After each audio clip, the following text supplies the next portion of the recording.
피카소는 80 넘어서 아이들이 그림 그리는 걸 보면서 나는 쟤들처럼 그리기 위해서 이렇게 늙었다고 말을 했어요. 이거 굉장히 중요한 겁니다. 그러니까 이 소리는 무슨 소리냐? 잘난 척하지 말라는 얘기.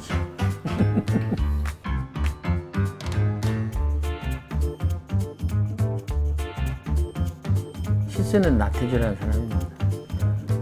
오래 살았고 선생도 오래 했고 정년퇴임 한지 12년째 그렇게 살면서 시 쓰고 글 쓰고 책도 만들고 그런 일을 하는 사람입니다. 나는 젊은 시절에는 늙은 시를 썼어요. 늙은 시. 늙어서는 어린 시를 쓰는 거예요. 어린 시. 내가 지금 노인네 얘기 써서 아주 쉽게 말합시다. 책이 팔리겠어요?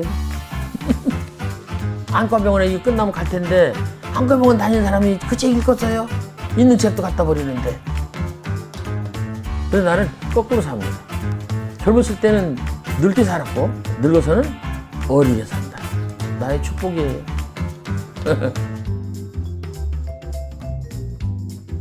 자기를 자꾸 탐구해야 돼요.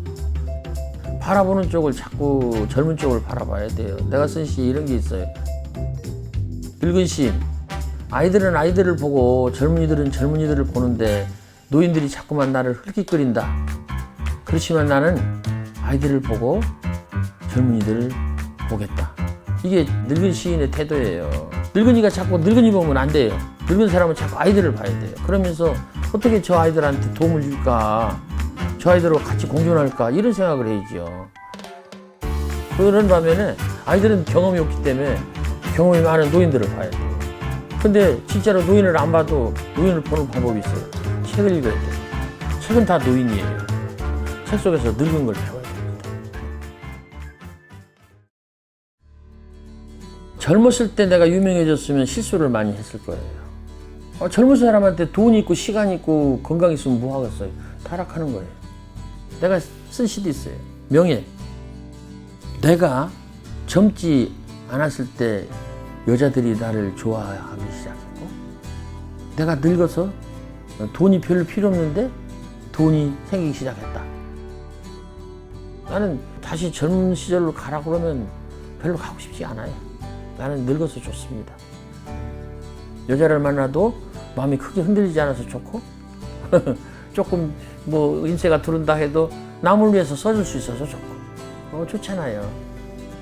젊은 시절을 정직하고 아름답게 최선을 다해서 자기를 올곧게 다 잘하면 늙어서 좋은 결과가 있지 않을까. 나는 그렇게 생각해요. 뭐로 가도 서울만 가면 된다. 그런 생각으로 성공만 하면 된다. 그게 무슨 소리냐면 탈법하고 변법하고 위법을 하고 뭐 채찍을 해도 거기 도달하고 성공만 하면 된다. 그렇게 되면은요 과정에서 문제가 생기는 거예요. 근데 놀랍게도 오늘날의 애들이 그런 데 대해서는요 정직하다는 사실을 내가 발견해요. 그러니까 성공으로 가는 그 길도 성공해야 된다. 그 얘기야.